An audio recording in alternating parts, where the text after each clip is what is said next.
Europe 1 Matin. Le choc de notre sondage exclusif IFOP Fiducial Europe 1, je vous le disais à l'instant, si la présidentielle avait lieu ce week-end, si le premier tour devait se dérouler maintenant, on assisterait peut-être à un duel au second tour, droite, extrême droite, entre Nicolas Sarkozy, qui arrive en tête dans ce sondage très nettement, avec 30% d'intention de vote, et derrière, Marine Le Pen, à égalité.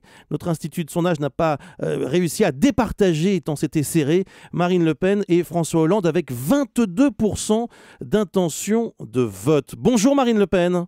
Bonjour Monsieur Toussaint. Présidente du Front National, vous êtes en direct ce matin du Parlement de Strasbourg. Merci beaucoup d'être en ligne avec nous pour commenter ces résultats. Est-ce que cette fois, et est-ce que pour une fois, vous qui les avez tant critiqués, est-ce que pour une fois les sondages ont raison ?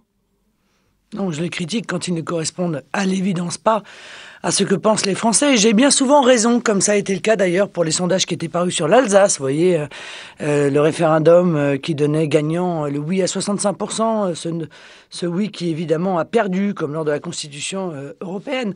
Mais je pense que chacun s'aperçoit, que ce soit en raison des adhésions, du sentiment que nous recevons sur le terrain, que nos idées avancent, qu'il y a une progression, une consolidation continue d'un vote qui, à l'évidence, n'est plus du tout un vote de protestation, mais véritablement un vote d'adhésion. Donc je pense pouvoir en conclure que nous sommes en train de pousser les murs du système. Votre score élevé, c'est davantage le résultat d'une adhésion à vos idées que le résultat de la contestation anti-Hollande ?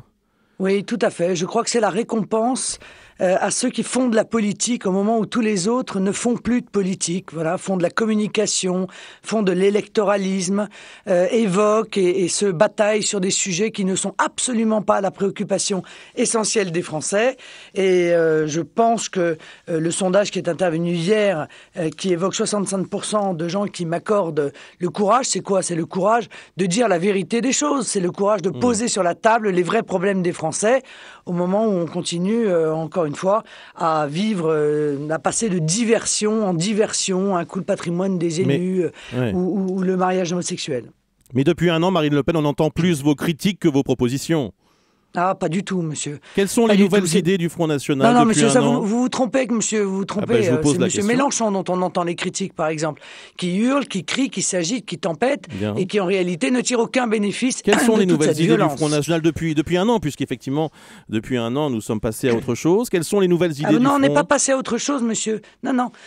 Non, tous les problèmes de la France ont continué à s'aggraver inéluctablement. Le problème de la criminalité étrangère, nomade, qui est en train de piller notre pays, s'aggrave de manière absolument spectaculaire.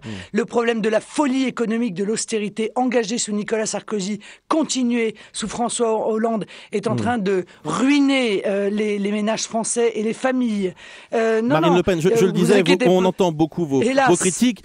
Quelles sont les nouvelles idées du Front National ? Mais monsieur, attendez, il n'y a pas un supermarché ici. On n'est pas là pour vendre des nouveaux produits. On est là pour vendre des solutions qui sont celles qui doivent être appliquées. Justement, je vous proposais d'en parler ce matin, mais monsieur, quand il y a un problème, il y a une solution.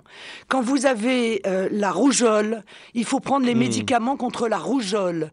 Et si vous avez un médecin qui arrive en disant « Ah ben, écoutez, j'en ai un petit peu marre, alors je crois que je vais choisir un autre médicament, je vais soigner votre rougeole comme si c'était une angine. » Eh bien, ça ne marchera pas. Que proposez-vous pour lutter contre le chômage, par exemple ? On sait que c'est la principale préoccupation des Français. C'est bien, au bout d'un an de quinquennat de Hollande, de faire non seulement le bilan, mais aussi d'avancer des propositions. On peut en parler ce matin. Nous avons avancé des propositions et nous avons été les seuls à le faire. Il faut tourner le dos au modèle économique ultralibéral et de libre-échange. Il faut mettre en place des protections à nos frontières, des protections de nos emplois par rapport aux importations qui sont effectuées à très bas coût provenant non seulement de pays à l'extérieur de l'Union européenne, mais de pays à l'intérieur de l'Union européenne. Il faut mettre en place l'impôt sur les sociétés progressives pour alléger la fiscalité. Il faut sortir de l'euro. Des TPE. Non, mais vous pouvez pas me poser une question si vous me laissez pas répondre. Mais je vous laisse répondre, Marine Le Pen. Ah non, vous m'avez demandé comment régler le chômage. On vous a entendu, vous avez fait plusieurs... Exactement. Non, mais j'ai une horloge devant moi. Vous m'avez laissé parler 13 secondes avant de me couper la parole. Bon, alors, voilà. Écoutez... Ça démontre d'ailleurs une manière de faire des interviews qui devient également extrêmement pénible pour les Français. Je ne vous le cache pas. Bon, donc il faut mettre un impôt sur les sociétés progressives pour alléger la fiscalité sur les PME, les PMI, les TPE. Et voilà. voilà ce qu'il faut faire en urgence. Il faut retrouver notre liberté monétaire, notre souveraineté monétaire pour lutter contre un euro fort que tout le monde aujourd'hui d'ailleurs critique. Ça pour le coup c'est assez nouveau. Hein, ils ont avancé vers moi dans le diagnostic. C'est intéressant Marine Le Pen parce que sur l'euro, on sait aussi que les Français sont critiques sur l'euro, tout le monde le sait. Mais en même temps, les enquêtes montrent aussi qu'il y en a une récente de février. 8 Français sur 10 souhaitent que la France se maintienne dans la zone euro. C'est aussi une réalité, c'est une ambiguïté. Non, la réalité, monsieur, c'est qu'il n'y a pas eu de débat sur l'euro. Il y a des grands prêtres qui sont au service d'une religion, qui est la religion de l'euro, qui vous explique que l'euro, c'est pour l'éternité, ce qui apparaît complètement absurde lorsqu'on parle d'une monnaie. Le jour où il y aura un débat sur l'euro, eh bien moi, je prends le pari que si ce débat est suivi d'un référendum, les Français se détourneront de cette monnaie qui est un obstacle absolu au développement de l'emploi et de l'économie. Marine Le Pen, on l'a dit, ce sondage vous est favorable. Il vous donne 4 points de plus que le résultat que vous avez obtenu il y a un an. La mauvaise nouvelle, entre guillemets, pour vous, c'est que Nicolas Sarkozy, lui aussi, serait à un score très élevé, plus de 30%. Comment est-ce que vous l'analysez ? Oh, je crois que les disparus ont toujours un bonus. D'ailleurs, Chirac, par exemple, Chirac n'a jamais enregistré de meilleur sondage qu'après être parti. Est-ce pour ça que les Français auraient réélu Chirac ? Rien n'est moins sûr.